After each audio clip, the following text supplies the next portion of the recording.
mi patria se levanta y este cambio se logra con aquellos que respetan la vida y la dignidad y el derecho natural. Somos el partido con coraje, con libertad y moral. Hoy decimos basta, sus mentiras descubrimos, socialistas y mercantilistas manchados por corrupción.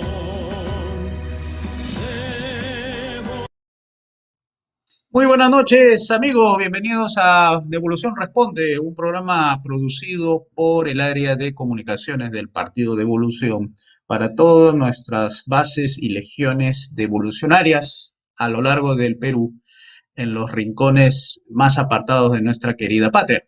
Bien, hoy día, como siempre, tenemos nuestras preguntas y respuestas, que lo que buscamos es contribuir al entendimiento de nuestro proyecto político que abarca desde el proyecto La Gran Devolución, pasando por una serie de derogaciones de leyes malas para ejecutar el programa final llamado Las Cinco Reformas, ¿no? Entendida como el programa de transición para sacar del actual sistema político de corte socialista hacia uno que es el capitalismo liberal, que hace crecer los ingresos hasta $120.000 al año, con calles seguras, acceso a los negocios de manera libre, con un solo impuesto, y además poseer los mejores niveles de educación y servicios de salud en relación a los demás países del mundo. Eso es la promesa, esa es la apuesta que nosotros hacemos desde el Partido Devolución. Bien, señor director, vamos entonces con la primera de las diapos que tenemos preparadas. Nos han mandado 6 preguntas y comenzaremos con lo que dice Sebastián Martín. Dice así: ¿de qué manera se implementarían los 3 federalismos en el programa de las 5 reformas? ¿O es una reforma posterior? Bien, acá lo que tenemos que decirle a nuestro querido devolucionario, primeramente, que los 3 federalismos, el federalismo autárquico, el legal y el funcional, tiene que necesariamente ser diseñado. Y para ser diseñado tenemos que derogar todo ese sistema que no permite la descentralización de poder, porque recuerden que todo el poder está concentrado en el poder ejecutivo y luego los municipios y los gobiernos regionales son pues prácticamente órganos u anexos que existen en la actualidad y no permite que sean realmente los municipios y los gobiernos regionales autónomos de este poder prácticamente concentrado, ¿no? Entonces nosotros proponemos es una descentralización efectiva donde el poder municipal sea el primer poder, sea el Estado, ¿no? Porque federación, el federalismo viene a ser Estados federados y que sería el gobierno central o el gobierno federal una confraternidad de estados donde cada estado posee sus leyes propias y hay una descentralización fiscal en cuanto no alcance para el gobierno nacional ni para el gobierno regional. Esa es la propuesta, pero esto se hace a partir del diseño de la derogación de las leyes que pretende poner las cosas en su lugar. Primeramente poniendo al poder municipal como el primer poder y luego viene subsidiariamente al poder regional y por último el poder nacional o gobierno federal, ¿no? Entonces eso se hace una vez que se implemente las 5 reformas, como parte de la reforma política. Eso es lo que queremos decir. No ponemos todavía la reforma federal primero en lugar, porque primero tenemos que generar los recursos necesarios para que luego se independice cada municipio y sea autárquico, ¿no? En el buen sentido de la palabra, abierto al mundo, con leyes propias, su propia burocracia, pequeña, eficiente, basado en los límites naturales de la justicia, la seguridad y obras públicas. Eso es básicamente el federalismo que nosotros hacemos, pero posterior a lo que se llama el diseño de las 5 reformas. Bien, vamos a la segunda de las 6 preguntas que tenemos hoy día. A ver, ¿qué dice aquí? Nos manda Giuseppe Galino. Dice: buenos días, profesores, Mansueti, quien les habla. ¿Quiénes creen ustedes sea más perjudicial con el tema de los impuestos. Tengo entendido que ambos lo subirán igual, sin embargo, recuerdo que también en esa época donde estaba PPK, Fuerza Popular quiso eliminar el régimen especial con la excusa que las empresas crecieran, ¿no? Excusa para ellos, un sinónimo de crecimiento, que paguen impuestos, ¿no? Pero por otro lado tenemos a los estatistas extremos. Bueno, es que la pregunta en realidad está de alguna manera incorrecta. Lo que hay que preguntar es lo siguiente: si puede existir otra forma que no sea la de las propuestas de estos dos grupos, tanto los de Perú Libre como los de Fuerza Popular. Si se puede tener un Estado más eficiente con menos cantidad de impuestos que la que ellos comparten, ¿no? Porque prácticamente Fuerza Popular y Perú Libre se parecen en grado son diferentes, pero en esencia son lo mismo. Y eso significaría que ellos lo que buscan es mejorar la gestión y en el caso de Perú Libre, empeorar la gestión porque ellos le dan mucho protagonismo al Estado. Nosotros proponemos son impuestos, pocos impuestos o uno nada más, gradualmente bajarlo hasta uno para tener más acceso a más servicios, que es contrario a la propuesta de Perú Libre y de Fuerza Popular, que ellos pretenden cobrar más impuestos, ¿no? Para justamente mejorar, entre comillas, mejorar los sistemas de salud, los sistemas de educación, ¿no? Centralizando, como saben, a través de los ministerios de salud y el Ministerio de Educación. Y a ellos tienen partidas astronómicas de 32.000 millones, 16.000 millones. En cambio, nosotros proponemos que esa sea sustituida, esos dos sistemas sean sustituidos por los mercados libres. Ahí no se necesita impuestos, lo que se necesita es inversión privada. Pero para que exista inversión privada y puedan fluir ahí libremente en el mercado de la salud y en el mercado de la educación y crezcan las empresas chicas, estas microempresas, necesitamos que el mercado se desregule, se aperture y baje todos los impuestos, pero eso va amarrado con la reforma política y la reforma política requiere disminuir el tamaño del Estado a tres funciones naturales y con un solo impuesto. Bueno, eso es la propuesta de nosotros, ¿no? Y lo que ellos proponen, los de Perú Libre y Fuerza Popular, es recaudar más y endeudarse más, porque de hecho, como hay mucho déficit fiscal en estos momentos, no lo van a poder recaudar por impuestos. No es popular tampoco poner impuestos. De hecho, están pensando poner impuestos a los ricos o aumentar los impuestos prediales para financiar a los municipios. Pero la idea de nosotros no es que por ahí está. Nosotros creo que ese financiamiento lo debe hacer el sector privado previo ingresos altos, ¿no? Recuerden que los ingresos altos se forman en la reforma económica. Entonces, en resumen, la propuesta de Perú Libre y Fuerza Popular es más de lo mismo, nada más en mayor intensidad en el cobro de impuestos para gastar más, y el de nosotros es cobrar un solo impuesto y que el sector privado financie los gastos en educación y salud previo reformas de las económica y la política para bajar impuestos y hacer que los ingresos suban a los niveles como hay en los países como Qatar, Singapur, Luxemburgo, Liechtenstein. Entonces son países que pueden tener grandes ingresos y no sentir que las cosas son caras porque las cosas no son caras, sino que los ingresos como son tan bajos, todo le parece caro a la gente.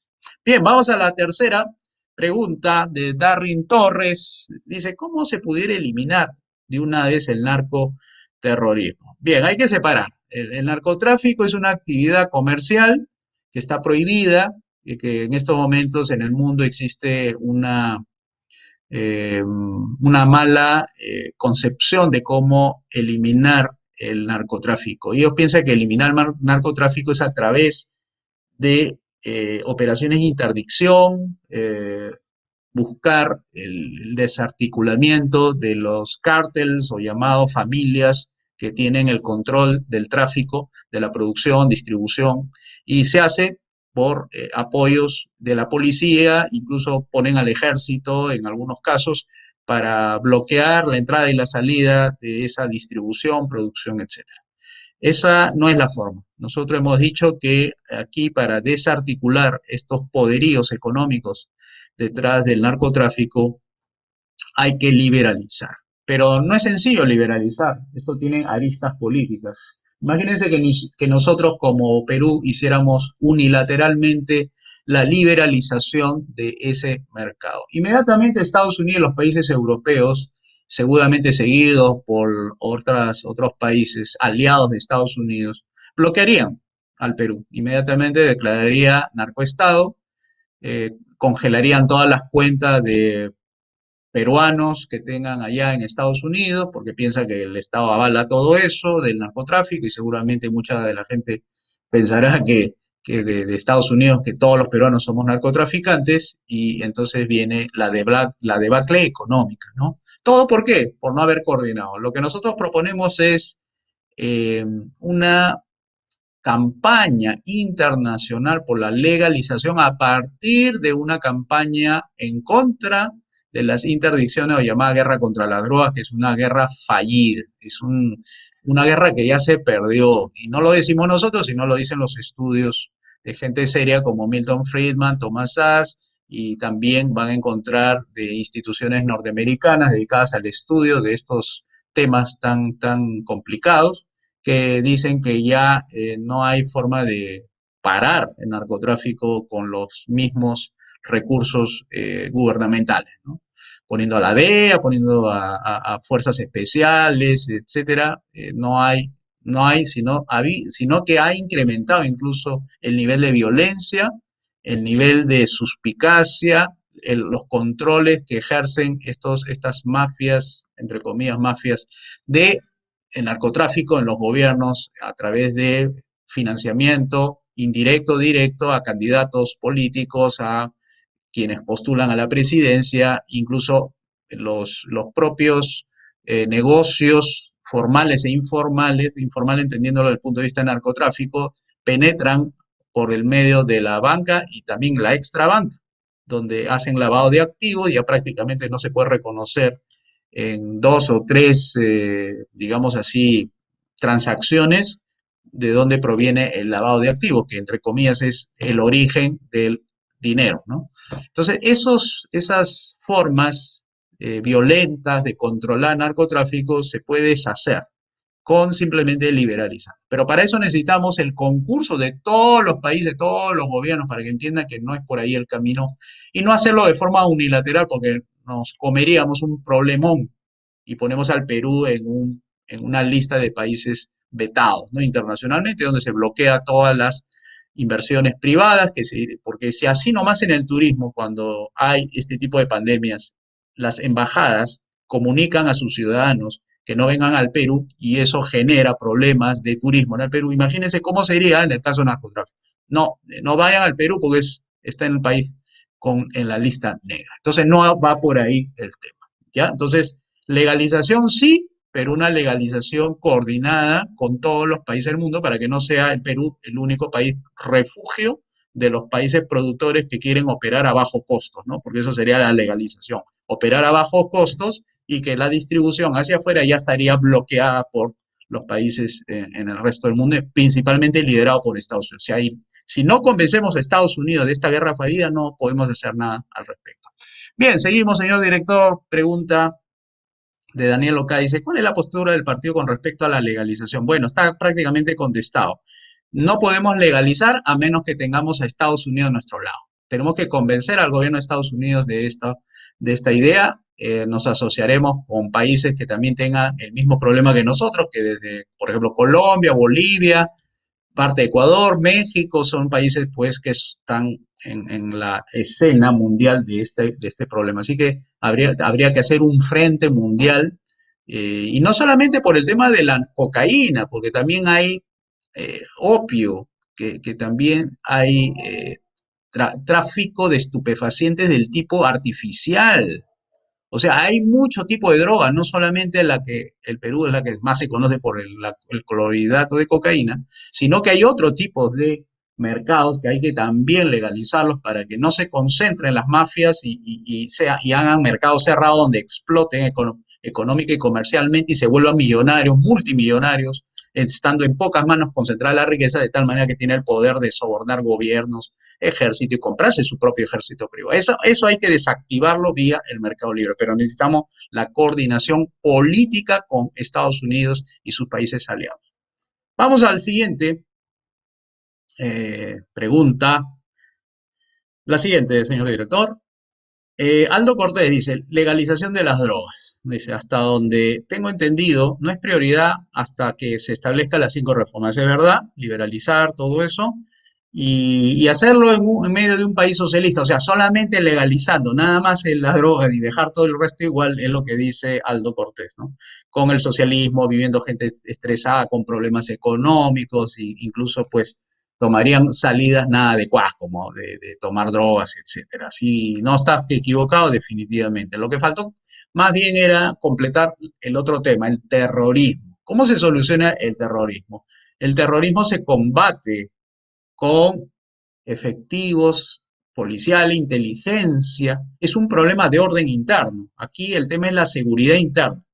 Eso se combate a través de inteligencia, policía, seguridad, cuerpos especiales, un reforzamiento a la DIRCOTE, por ejemplo, ¿no? Que está también dentro, incluido en la ecuación, fue los que capturaron a Abimael Guzmán y desarticuló a estas bandas de criminales, que dicho sea de paso, lamentamos todo este asesinato, 16 personas en el Brain, nosotros lo condenamos desde el partido, vamos a sacar un comunicado dentro de poco condenando este acto casi genocida. Es un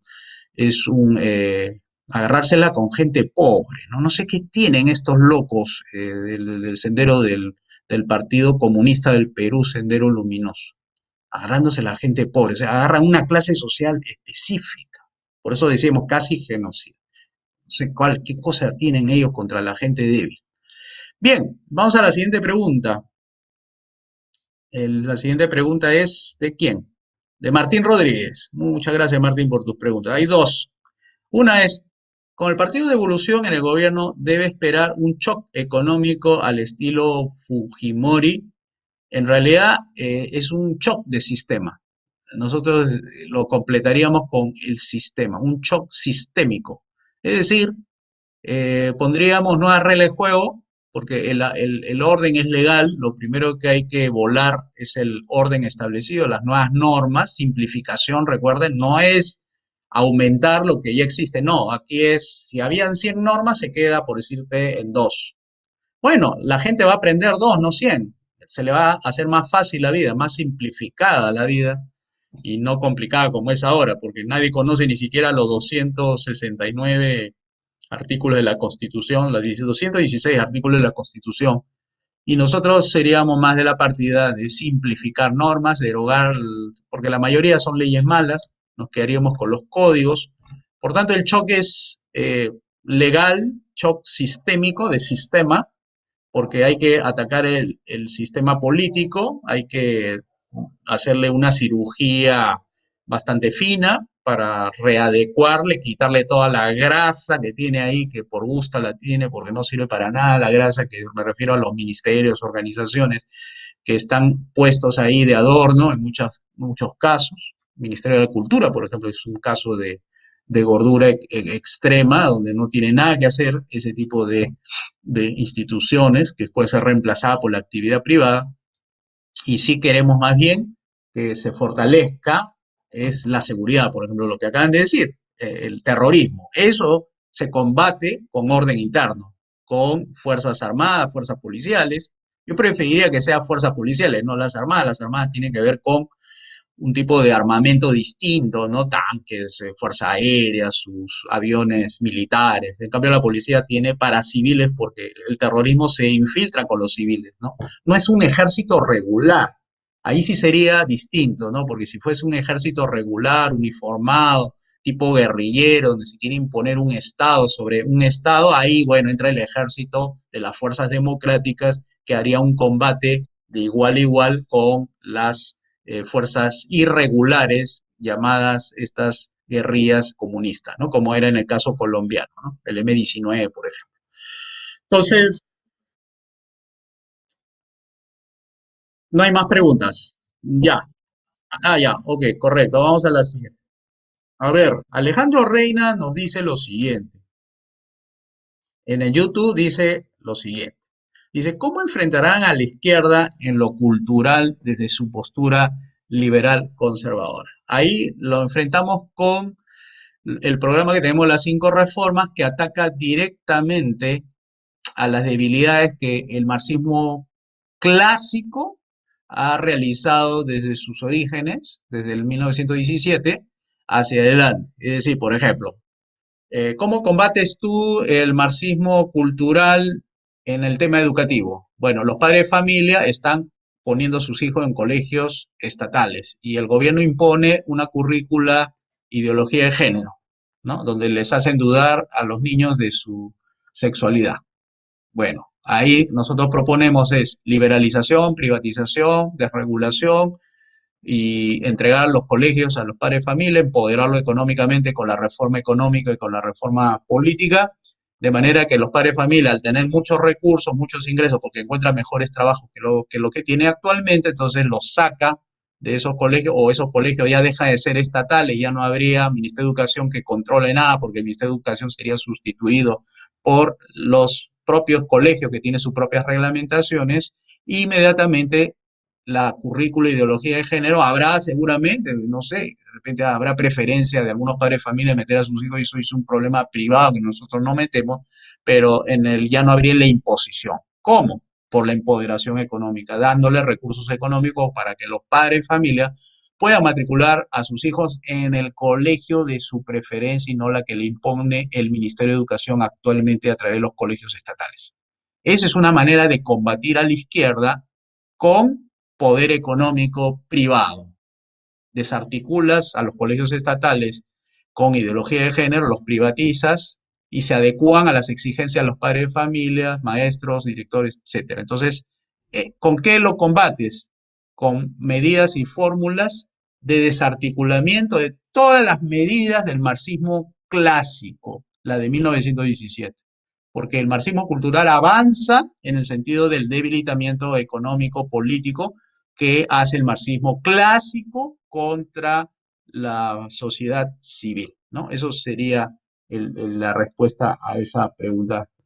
La segunda pregunta dice, ¿qué opinan sobre el globalismo y la Agenda 2030? ¿Son escépticos al respecto? Sí, son imposiciones como viene de las Naciones Unidas, esta agenda, que incluso los empresarios se han comido ese cuento, ¿no? Acá hay instituciones privadas que están siguiendo a pie en juntillas todo lo que le dicta a las Naciones Unidas, perdiendo su soberanía, perdiendo su independencia, perdiendo sus opiniones privadas por seguir una moda de las Naciones Unidas, ¿no? Ya sabemos que las Naciones Unidas es un nido de comunistas, un nido de gente de izquierda, que se lo están comiendo con zapato y todos los empresarios. No saben que están siendo atados a una cuerda que prontamente serán jalados del cuello y morirán en el camino, como dice Lenin, serán colgados con sus propias cuerdas, ¿no? Entonces Lenin sabía lo que estaba diciendo, por eso que él era un asalariado de los empresarios, sabía cómo trabajarle a los empresarios para que le den fortuna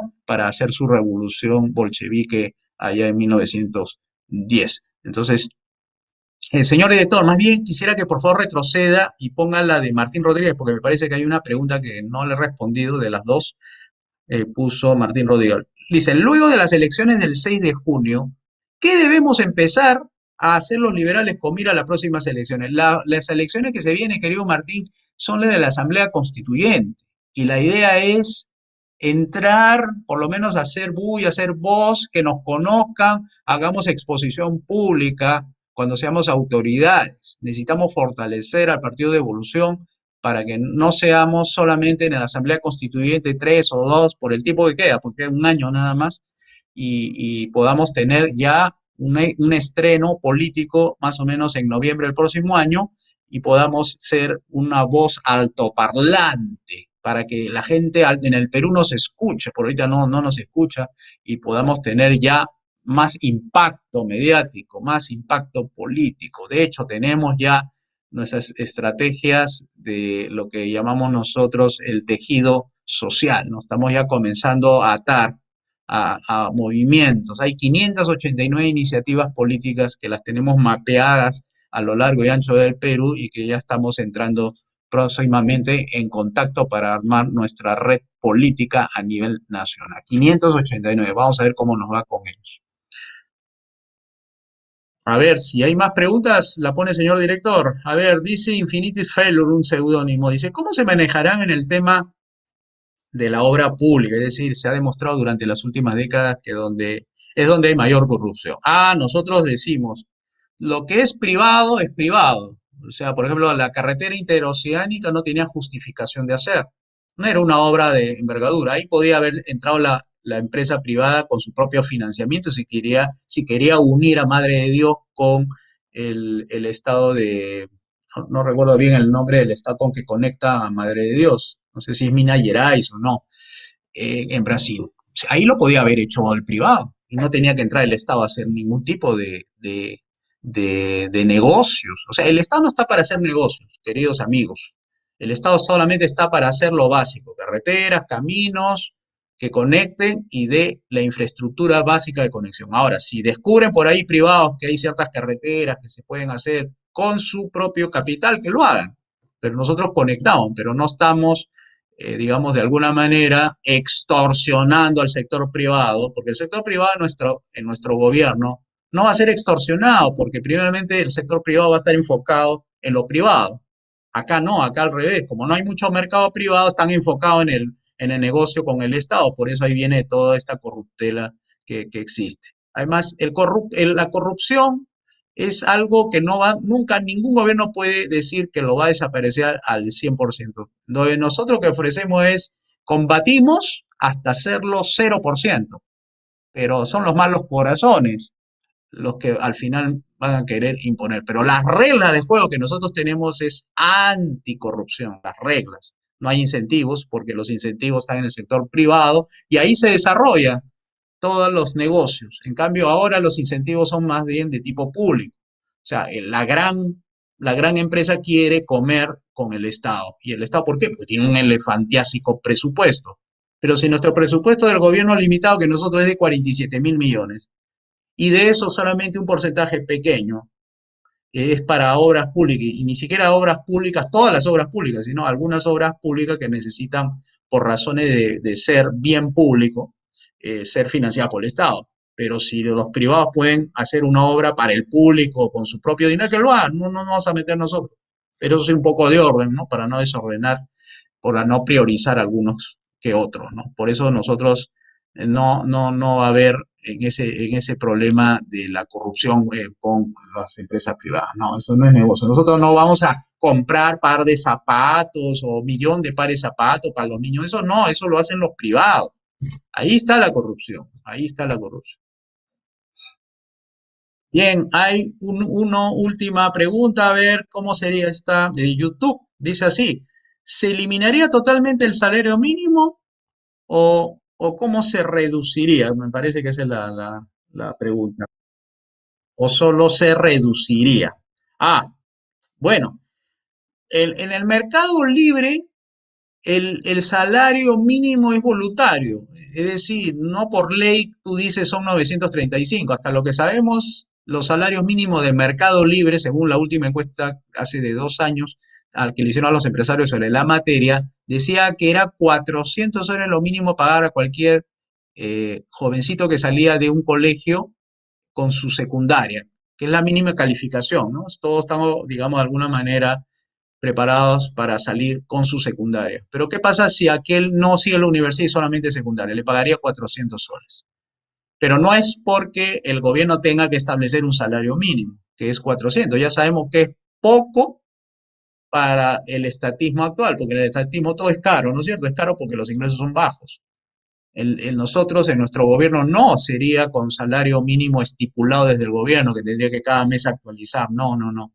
El salario mínimo se fija en el mercado y los salarios mínimos que hemos visto a nivel mundial, cuando hay capitalismo de corte liberal, que se acerca al liberalismo, vemos que son de 120.000 dólares de promedio. Ahora, ¿cuánto de ese promedio, cuánto será el mínimo mínimo de esos 120.000 dólares? Bueno, en países capitalistas, donde en Singapur no hay pobreza, es 0%, pues es una ciudad entera, está en los 98.000 dólares. Yo no creo que debe ser menos de 40.000 dólares, el mínimo, mínimo, porque el promedio es 98.000 dólares, pero el mínimo dentro del promedio, debajo del promedio, puede estar en 40.000. No hay pobreza ahí. yo estaba ahí en el año, no recuerdo, en el año 2010 creo que estaba.